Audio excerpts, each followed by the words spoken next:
دڵمیوانەکەم لەسەر ئەم بابەتە قسە دەکەم بەڕێز مامۆستا عەبدوڵڵا تاهیر کەسایەتی شارۆچکەی مەخمور کە لێرە لەگەڵما. مامۆستا زۆر بەخێر بێی. زۆر سپاس. با بەڕێزت پێمان بڵێ کە بۆچی گرنگە خەڵک لە هەر شوێنێکن بگەڕێنەوە بۆ ناوچەکانی خۆیان ناوچەی ڕەسەنی خۆیان لەم سەرژمێریە. سڵاو لە ئێوە و لە بینەرانی کوردستان 24. بەخێر بێی. دیارە دەزانن لە دوای ڕووداوەکانی 16 ئۆکتۆبەر و پێشتریش لەگەر هاتنی ڕێکخراوی تیرۆریستی داعش لە بۆ ناوچەکە زۆربەی هەر زۆری گوندەکانی ئەو دەڤەرە دیارە کەوتنەوە بەر ئەو شاڵاوە و ئەو ناوچە چۆڵ کرا. طبعاً لە دوای 16 ئۆکتۆبەریشەوە لە دوای لەشکرچێشی حکوومەتی عراقی بۆ ئەو ناوچانەوە لێکەوتەکانی 16 ئۆکتۆبەر وای کرد کەوە ڕێژەی کورد لەو ناوچانە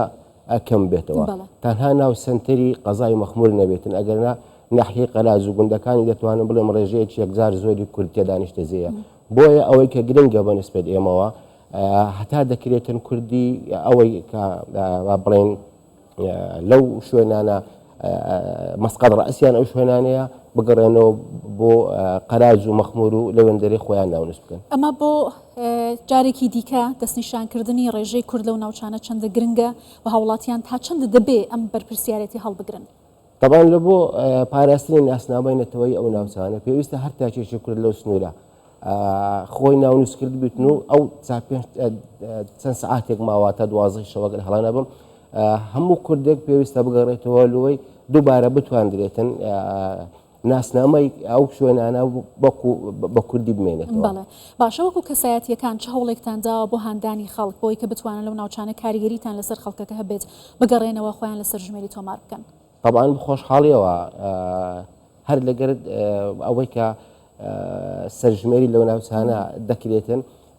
بەڕێز بەرپرسی لقی 23 و هەروەها کۆی ئۆرگانەکانی پارتی لەو سنوورە دەستپێشخەریان کرد و خەڵکی ئەو سنوورەیان ئاگدار کردەوە بۆ چەند گرنگەکەوا بگەڕێنەوە لە بۆ شوێنەکانی خۆیان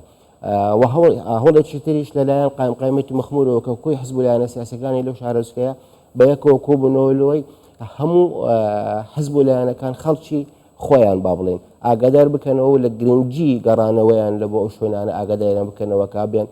سەرژمێرەکەی خۆیان لە شوێنیان ئەنجام بدەن. پێتان وایە ئەمە شۆڕشێکی نیشتمانیە بەرپرسیارەتێکەوێتە سەر هەر تاکێکی کورد بگەڕێتەوە بۆ ناوچەکان لە سنوورە بەرپرسیارەتێکی گەورەی لە ئەستۆدایە بەڵام ئەوەی کە جێگای خۆشحاڵیە خەڵکی دانیشتووی مەخمور با بڵێن طبعا لە پرۆشیان لە بۆ ئەو پرۆسە گرنگ و مهمەی دەرگای ماڵەکانیان کردوتەوە هەر ماڵێک ینی ئامادەیە چە ماڵێک لە خۆ بگرێتن و من لە تۆڵە کۆمەڵایەتەکان بەبەرچاوم کردووە و خەڵکێکی زۆریش طبعا تەلەفۆنی بۆ کردوینکەوە ئامادەیەکە بۆ چەند ڕۆژ یاخود چەند ماڵ دەتوانێتن داڵدەیان بداتن و بیان هەوێنێتەوە لەسەر ئەرچی خۆی بەس لە بۆ ئاسانکاری زۆر کراوە بڕێ و خاڵێکی تریش بە سوپاسەوە دەستگای خێرخوازی بارزانانی زیاتر لە 250 خانووی لە شارەدەی دیبەگە تەرخان کردووە لە ئەوانەیەکەوە گوندەکانیان چۆڵ و شوێنیان نیە بچن ئەلێوەندەی ناوی خۆیان تۆمار بکەن. زۆر باشە دەستخۆش زۆر سپاس کە لەگەڵمان ئامادە بووی بەڕێز مامۆستا عەبدوڵڵا تاهیر کەسایەتی شارۆچکەی مەخمور لەگەڵ کوردستان 24 بووی. سپاس بۆ ئێوەش کە تا ئێستا بینەری سەری کوردستان 24